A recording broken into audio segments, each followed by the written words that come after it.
বাজান।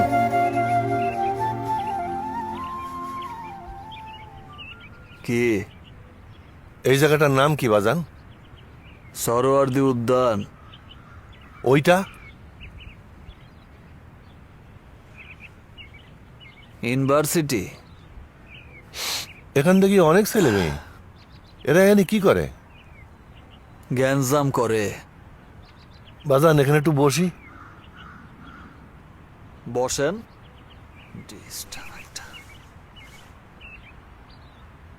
হাতে তো লাঠি দেখলাম না, বই খাতা। ওইটা হইল ফ্যাশন। কেউ পড়ালেখা করে না, সারাদিন ঘোরাঘুরি করে আর ধান্দা করে। ও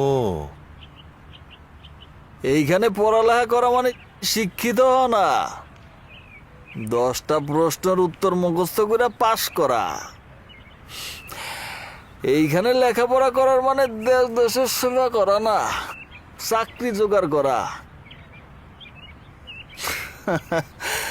অথচ চাচা মিয়া দেখেন, বিশ্ববিদ্যালয় মানে হইতেছে দেশের ভেতরে আরেকটা দেশ, যেখানে পোলাপান লেখাপড়া করব, সুন্দর সুন্দর চিন্তা ভাবনা করব, ধর্ম প্রেম মানবতার মর্ম বুঝবো। কিন্তু চাচা, ওরা বোঝে স্যাং আর খায় ব্যাং। মানে কাটা চামচ দেখালি চাইনিজ খায়। এইসব বাদ দেন। এই জঙ্গলে গে আমি আইছি আমার মাইয়ার খোঁজে। এইখানেই পড়ে নাকি? না বাজান, সে আমার উপর রাগ কইরা গৃহত্যাগ করছে। অন খুঁজা পাওয়া মুশকিল হইব। আমার তার নাগাল পাইতেই হইব।